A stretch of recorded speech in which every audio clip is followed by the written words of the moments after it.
Breaking news Lagacharla case దర్యాప్తులో వేగం పెంచారు పోలీసులు. కేసులోని ప్రధాన నిందితుడిగా ఉన్న మాజీ ఎమ్మెల్యే పట్నం నరేందర్ రెడ్డిపై దృష్టి పెట్టారు.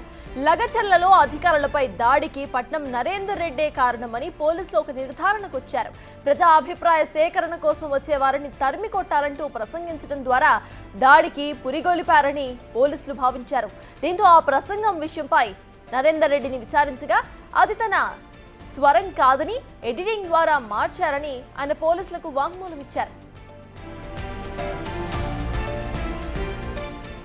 ఇక ఇప్పుడు ఇది అతని స్వరం కాదా అని తేల్చే పనిలో పడ్డారు పోలీసులు.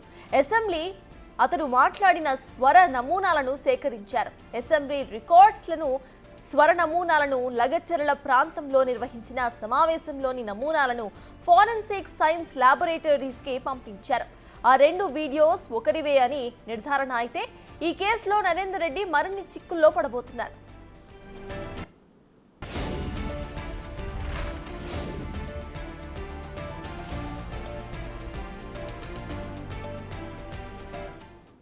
లగచర్ల కేసు దర్యాప్తులో ఇప్పుడు ఆడియో ఫోరెన్సిక్ టెస్టింగ్ జరగబోతోంది. ఇదే అంశంపై పూర్తి డీటెయిల్స్ మా ప్రతినిధి రాణా అందిస్తారు.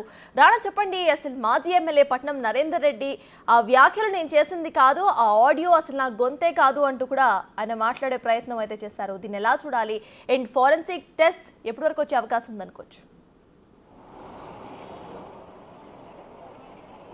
గతంలో 2 రోజుల పాటు విచారణకి హాజరైనప్పుడు పట్నం నరేందర్ రెడ్డిని అనేక క్వశ్చన్స్ కూడా ఎస్పీ కానీ డిఐజీ కానీ వీళ్ళందరూ కూడా వేశారు.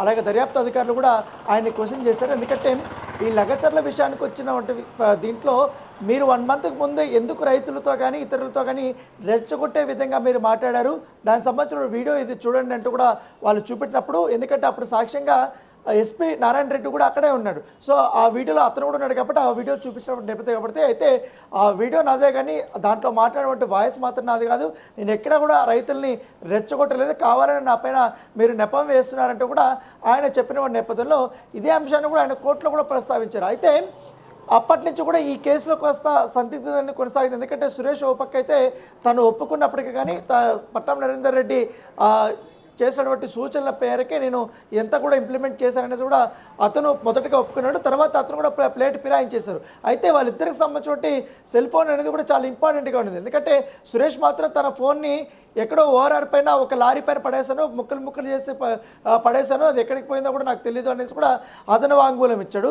మరోవైపు పట్నం నరేందర్ రెడ్డికి సంబంధించిన విషయంలో అతని ఫోన్ ఇప్పటి వరకు ఐఫోన్కి పాస్వర్డ్ కూడా చెప్పలేదు. కనీసం పాస్వర్డ్ వస్తే అది ఓపెన్ చేసి సురేష్కిని పట్నం నరేందర్ రెడ్డికి జరిగినటువంటి ఆ చాటింగ్లు ఇవన్నీ కూడా బయటకు తీయొచ్చు. దాంతోపాటు కాల్ లిస్ట్ కూడా ఇప్పటికే బయట పడిన నేపథ్యంలో మొత్తం ఇంకా ఎన్నిసార్లు వాట్సాప్లో కానీ వీటిలో కానీ ఇతర సోషల్ యాక్టివిటీస్లో ఎక్కడెక్కడ వీళ్ళిద్దరూ కమ్యూనికేట్ అయ్యారు ఏంటనే దానిపై కూడా అవన్నీ బయటకు తీస్తే ఎవిడెన్స్ అనేది వస్తారనే ఉద్దేశంతో కూడా పోలీసులు ఉన్నారు. సో దానిపైన ఇంతవరకు ఒక స్పష్టత రాలేదు. ఇప్పటి వరకు అయితే పాస్వర్డ్ అయితే చెప్పనటువంటి నేపథ్యం కనపడుతుంది. అయితే ఆ వాయిస్ నాది కాదని చెప్పిన తర్వాత ఈయన వాయిస్ని నిరూపించడం కోసం పోలీసులు గతంలో ఆయన కొడంగల్ ఎమ్మెల్యేగా ఉన్నప్పుడు అసెంబ్లీలో ఆయన మాట్లాడినటువంటి కొన్ని వీడియోలు, దానితో పాటు ఆయన కొడంగల్ ఎమ్మెల్యేగా అసెంబ్లీలో ప్రమాణ స్వీకారం చేస్తున్నటువంటి రోజు ఏదైతే ఉందో ఎమ్మెల్యేగా, సో ఆ రోజు సంబంధించిన వీడియోలు ఆ వాయిస్లు అవన్నీ కూడా అప్పుడు రికార్డుల నుంచి కూడా వాళ్ళు సేకరించారు. ఇప్పటికే